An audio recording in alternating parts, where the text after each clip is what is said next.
내 눈약 어디 갔지?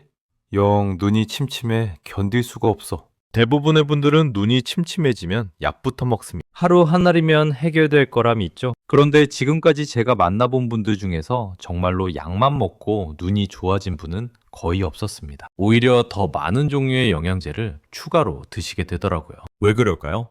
시중에 나와 있는 대부분의 눈 영양제들은 이미 손상된 부분을 보충해주는 방식입니다. 마치 새는 수도관에 계속 물만 부어넣는 것과 같아요. 근본적으로 새는 구멍을 막지 않으면 아무리 많은 물을 부어도 계속 새게 됩니다. 하지만 저는 20년간 연구하면서 완전히 다른 접근법을 찾았습니다. 눈이 나빠진 뒤에 보충하는 방식이 아니라 눈이 다시 회복되는 환경을 만드는 방식입니다. 이게 바로 제가 오늘 여러분께 말씀드리고 싶은 핵심입니다. 많은 분들이 착각하시는 게 있어요. 나이가 들면 눈이 나빠지는 건 당연하고 되돌릴 수 없다고 생각하시더라고요. 그런데 그건 정말 큰 오해입니다. 눈은 우리 몸에서 가장 회복력이 뛰어난 장기 중 하나예요. 단지 회복할 수 있는 환경을 만들어주지 못했을 뿐입니다. 실제로 78세 김영숙님의 경우를 보면 더욱 확실해집니다. 처음에 찾아오셨을 때는 글씨가 흐려지고 불빛이 번져 보이기 시작해서 눈 영양제를 하루도 빠짐없이 드시고 계셨어요. 그런데 눈은 오히려 더 쉽게 피로해졌고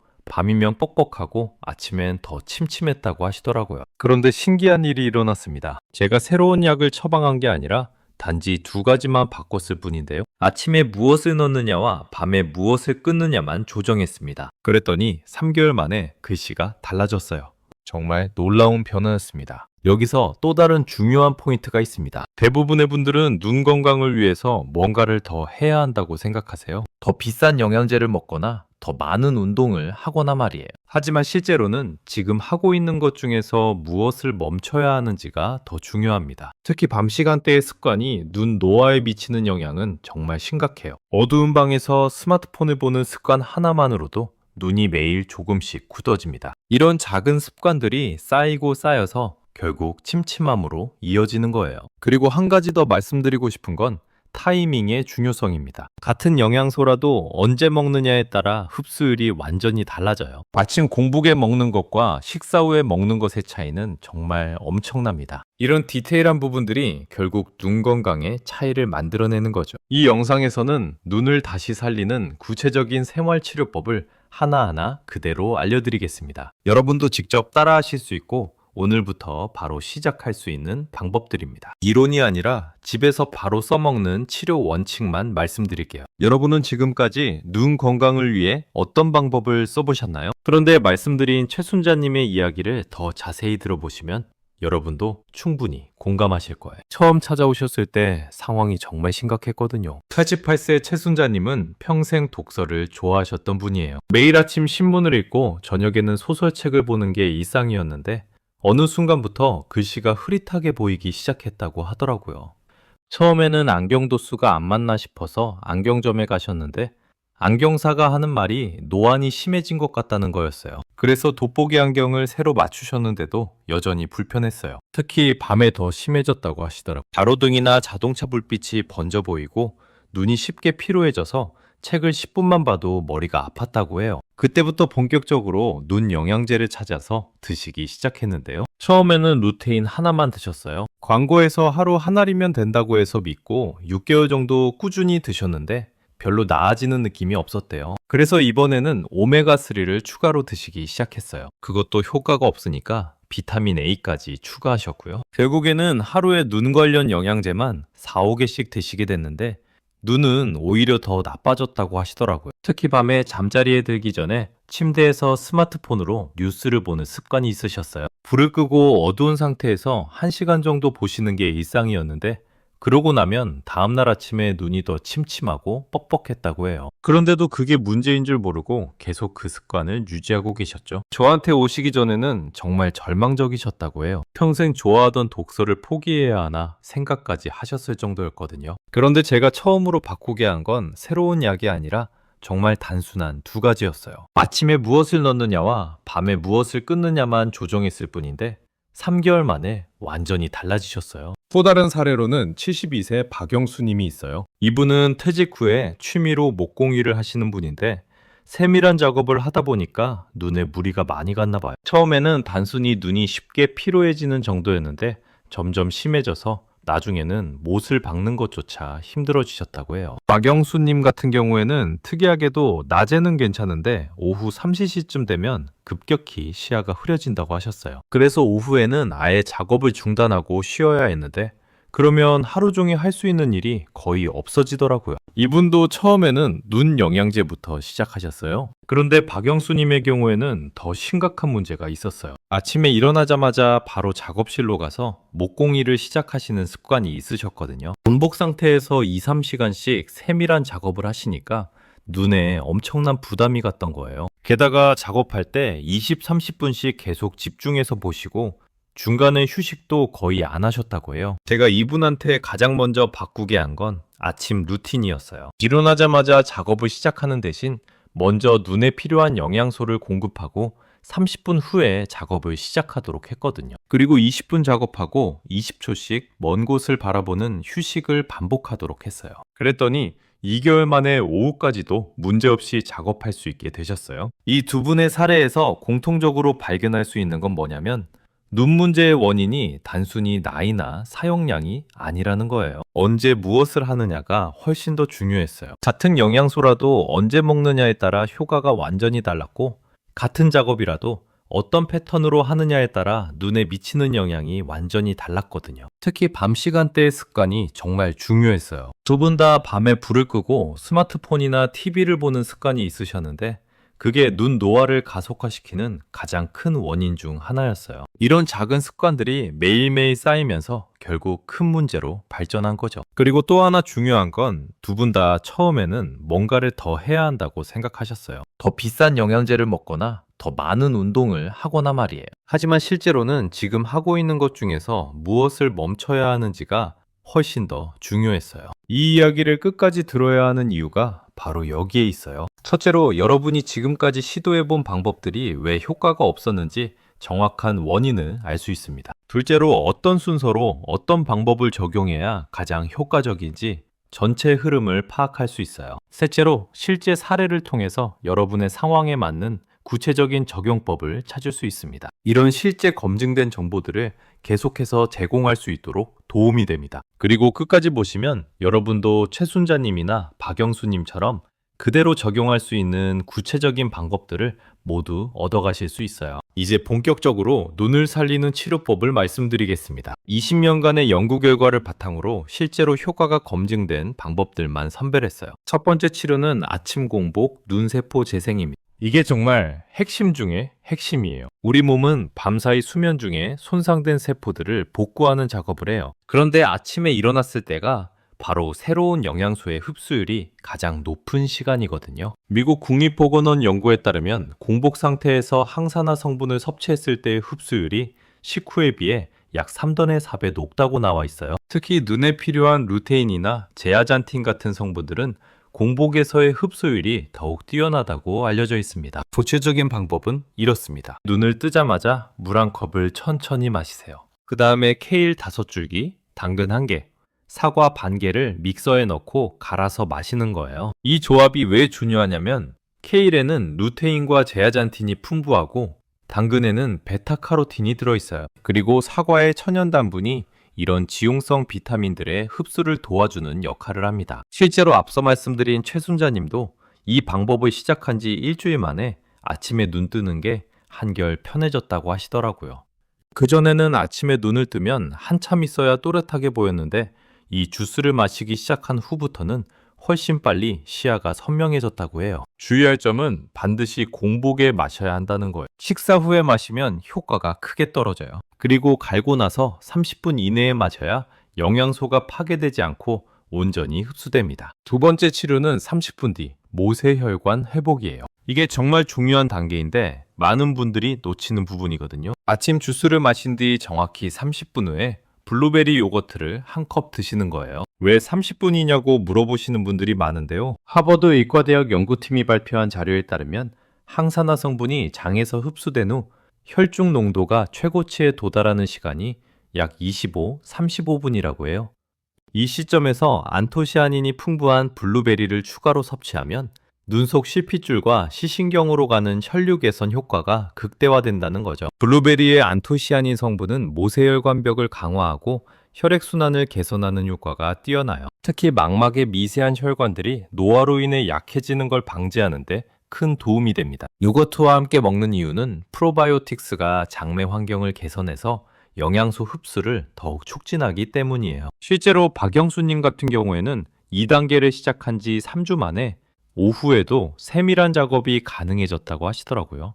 그전에는 오후 3타 4시쯤 되면 시야가 흐릿해져서 작업을 중단해야 했는데 모세혈관 순환이 개선되면서 하루 종일 일정한 시야를 유지할 수 있게 된 거죠. 시간을 정확히 나누지 않으면 효과가 크게 떨어져요. 너무 빨리 먹으면 첫 번째 영양소가 아직 충분히 흡수되지 않은 상태이고 너무 늦게 먹으면 혈중 농도가 떨어진 후라서 상승 효과를 얻을 수 없어요. 세 번째 치료는 밤 수정체 보호입니다. 이게 정말 중요한데 대부분의 분들이 간과하는 부분이에요. 어두운 방에서 스마트폰이나 태블릿을 보는 습관은 눈을 매일 조금씩 굳게 만듭니다. 서울대학교 의과대학 연구진이 발표한 논문에 따르면 어둠 속에서 밝은 화면을 보면 동공이 극도로 확장된 상태에서 강한 빛에 노출되면서 수정체와 망막의 산화 스트레스가 급증한다고 해요. 이런 상태가 반복되면 수정체의 단백질이 변성되면서 노안이 빨리 진행되고 망막의 감광세포도 손상을 받게 됩니다. 치료법은 단순하지만 확실해요. 밤에는 반드시 불을 켜고 스마트폰을 보시고 잠들기 2시간 전에는 모든 전자기기를 끄는 거예요. 대신 따뜻한 조명 아래서 책을 읽거나 가벼운 스트레칭을 하시는 게 좋습니다. 실제로 최순자님이 이 습관을 바꾼 지 2주 만에 아침에 눈 뜨는 게 한결 편해졌다고 하시더라고요. 그전에는 아침에 일어나면 눈이 뻑뻑하고 침침했는데 밤 습관을 바꾼 후부터는 아침 시야가 훨씬 맑아졌다고 해요. 이것만 지켜도 눈 노화 속도를 50% 이상 늦출 수 있어요. 많은 분들이 이 간단한 원칙을 지키지 않아서 계속 악화되는 거거든요. 네 번째 치료는 눈 근육 회복이에요. 이건 20-20-6 룰이라고 부르는 방법인데 정말 효과적입니다. 20분 동안 가까운 곳을 본 후에는 20초 동안 6m 이상 먼 곳을 바라보는 거예요. 미시간 대학교 안과연구소에서 진행한 대규모 연구에 따르면 이 방법을 꾸준히 실행한 그룹이 그렇지 않은 그룹에 비해 근거리 시력 저하 속도가 60% 정도 느렸다고 나와 있어요. 왜냐하면 계속 가까운 곳을 보면 모양근이라는 눈 근육이 수축된 상태로 굳어지는데 정기적으로 먼 곳을 보면 이 근육이 이완되면서 유연성을 유지할 수 있기 때문이에요. 구체적으로 실행하는 방법은 이렇습니다. 타이머를 20분으로 맞춰놓고 책을 읽거나 컴퓨터 작업을 하세요. 알람이 울리면 즉시 창밖의 나무나 건물처럼 멀리 있는 것을 20초간 바라보는 거예요. 이때 의식적으로 눈 근육의 긴장이 풀리는 걸 느껴보세요. 박영수님이 이 방법을 시작한 지 한 달 만에 세밀한 목공 작업을 오후까지도 무리 없이 할 수 있게 됐어요. 그전에는 1시간만 집중해서 봐도 눈이 아팠는데 20-20-6룰을 지키면서부터는 하루 종일 작업해도 피로감이 크게 줄었다고 하시더라고요. 중요한 건 정확히 20초를 지키는 거예요. 5에서 10초 정도로는 근육이 충분히 이완되지 않아요. 그리고 6m는 최소 거리이고 가능하면 더 멀리 보는 게 좋습니다. 다섯 번째 치료는 눈 표면 보호예요. 눈이 가렵다고 비비는 행동은 회복을 방해할 뿐만 아니라 추가적인 손상을 만들어내요. 손에 있는 세균이 눈으로 옮겨갈 수 있고 물리적인 자극으로 인해 결막이나 각막에 미세한 상처가 생길 수 있거든요. 대신 두 가지 방법을 사용하세요. 눈이 건조하고 따가울 때는 깨끗한 찬 수건으로 감은 채로 3에서 5분간 찜질을 해주세요. 차가운 온도가 염증을 줄이고 혈관을 수축시켜서 부기를 가라앉히는 효과가 있어요. 반대로 눈이 뻑뻑하고 기름기가 부족할 때는 따뜻한 수건으로 찜질을 해주세요. 40도 정도의 따뜻한 물에 수건을 적셔서 5돌 7분간 눈 위에 올려놓으면 눈꺼풀 가장자리에 있는 기름샘이 열리면서 천연 윤활제가 분비돼요. 존스 홉킨스 대학교 연구에 따르면 하루에 2번씩 이런 온찜질을 한 그룹이 안약만 사용한 그룹보다 건조감 개선 효과가 3배 높았다고 나와 있어요. 여섯 번째 치료는 수분 공급 타이밍이에요. 많은 분들이 물을 마시긴 하는데 언제 마시느냐가 중요해요. 눈의 수분 균형을 위해서는 식사 30분 전에 물 1컵, 식사 2시간 후에 물 1컵씩 마시는 게 가장 효과적이에요. 식사 직전이나 직후에 물을 많이 마시면 소화액이 희석되면서 영양소 흡수에 방해가 될 수 있어요. 하지만 적절한 간격을 두고 마시면 혈액순환이 개선되면서 눈으로 가는 수분 공급도 원활해집니다. 7번째는 실내 환경 조절이에요. 실내 습도를 50에서 60% 정도로 유지하는 게 중요해요. 너무 건조하면 눈물이 빨리 증발하고 너무 습하면 세균 번식이 쉬워져요. 가습기를 사용하되 정기적으로 청소해서 세균이 번식하지 않도록 주의하세요. 이제 하루 전체의 눈 치료 루틴을 구체적으로 정리해 드릴게요. 시간대별로 어떤 순서로 실행해야 하는지 상세하게 말씀드리겠습니다. 아침 루틴부터 시작해 볼게요. 잠에서 깨자마자 가장 먼저 할 일은 물 한 컵을 마시는 거예요. 이때 물은 미지근한 정도가 좋고 너무 차갑거나 뜨거우면 위에 부담을 줄 수 있어요. 물을 마신 후에 5분 정도 기다렸다가 케일, 당근, 사과 주스를 준비해서 천천히 마시세요. 이 주스를 만들 때 중요한 포인트가 몇 가지 있어요. 케일은 반드시 신선한 것을 사용하고 하루 이상 냉장고에 보관한 건 피하세요. 당근은 껍질째 사용하되 깨끗이 씻어서 농약 잔여물을 제거하는 게 중요해요. 사과는 씨는 제거하고 과육만 사용하시고요. 주스를 마신 후 정확히 30분 후에 블루베리 요거트를 드시는데 이때도 주의할 점이 있어요.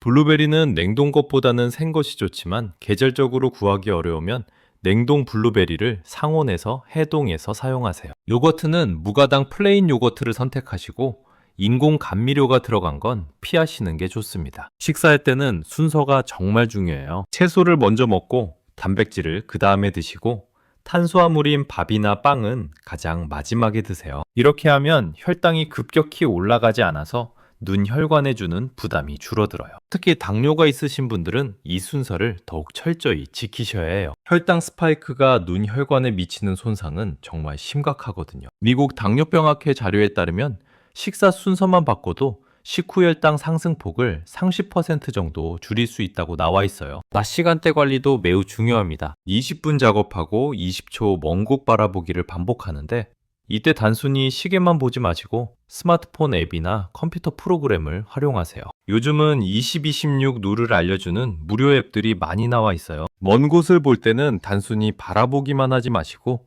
의식적으로 초점을 맞춰보세요. 처음에는 가까운 거리에 있던 초점이 멀리로 이동하는 걸 느낄 수 있을 거예요. 이런 의식적인 초점 조절 훈련이 눈 근육을 더욱 효과적으로 이완시켜줍니다. 책상에서 일하시는 분들은 모니터 위치도 중요해요. 화면 상단이 눈높이보다 10-15도 정도 아래에 오도록 조절하세요. 너무 높으면 눈을 치켜뜨게 되면서 안구 건조증이 심해지고 너무 낮으면 목과 어깨에 무리가 가면서 혈액순환이 방해받아요. 조명도 신경 써야 하는 부분이에요. 화면만 밝고 주변이 어두우면 눈이 계속 명암에 적응하려고 노력하면서 피로가 쌓여요. 주변 조명을 적절히 켜서 화면과 주변의 밝기 차이를 줄이는 게 좋습니다. 오후 시간대에는 따뜻한 찜질을 해주세요. 보통 오후 2, 3시쯤이 가장 좋은데 이 시간이 하루 중에서 눈이 가장 피로한 시점이거든요. 40도 정도의 따뜻한 물에 깨끗한 수건을 적셔서 5, 7분간 눈 위에 올려놓으세요. 이때 주의할 점은 수건이 너무 뜨겁지 않도록 하는 거예요. 손목 안쪽에 대어봐서 적당히 따뜻한 정도면 됩니다. 너무 뜨거우면 오히려 눈꺼풀 피부에 화상을 입을 수 있어요. 찜질하는 동안에는 눈을 감고 깊게 호흡하세요. 복식 호흡을 하면서 의식적으로 전신의 긴장을 풀어주면 눈 근육뿐만 아니라 목과 어깨의 긴장도 함께 해소되면서 혈액순환이 더욱 좋아집니다. 저녁 시간대 관리도 놓치면 안 되는 부분이에요. 해가 지고 나서는 실내 조명을 적절히 조절하는 게 중요해요. 너무 밝으면 수면 호르몬인 멜라토닌 분비가 방해받고 너무 어두우면 눈에 무리가 가거든요. 특히 저녁 식사 후 이 시간은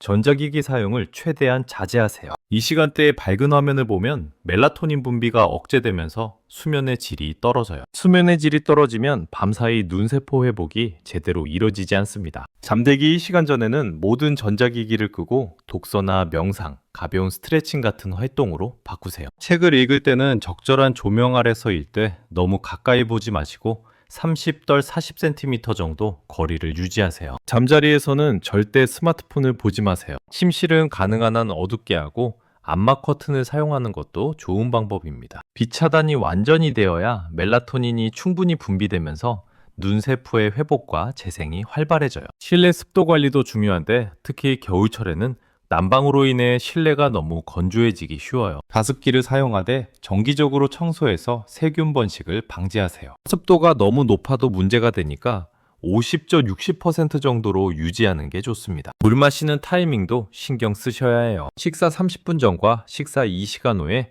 각각 200, 250ml씩 마시세요. 하루 총 수분 섭취량은 몸무게 1kg당 30더 35ml 정도가 적당하고요. 오늘 말씀드린 내용의 핵심을 정리해드리면 눈은 한번 나빠지면 끝나는 장기가 절대 아니라는 겁니다. 적절한 환경을 만들어주면 분명히 회복하려는 성질을 가지고 있어요. 문제는 대부분의 분들이 잘못된 방법에만 의존해왔다는 거죠. 지금까지 해오신 방식을 한번 돌아보세요. 눈이 침침해지면 영양제부터 찾으셨을 거예요. 한 가지가 효과 없으면 다른 것을 추가하고 그것도 안 되면 또 다른 걸 시도하셨겠죠. 하지만 이런 방식은 근본적인 해결책이 될 수 없어요. 반면에 제대로 관리하면 어떻게 될까요? 최순자님처럼 78세의 나이에도 신문 제목을 다시 읽을 수 있게 되고 박영수님처럼 72세에도 세밀한 목공이를 하루 종일 할 수 있게 됩니다. 이게 바로 올바른 생활치료법의 힘이에요. 잘못 관리하시는 분들의 공통점을 보면 이렇습니다. 첫째로 뭔가를 더 해야 한다고 생각하세요. 더 비싼 영양제,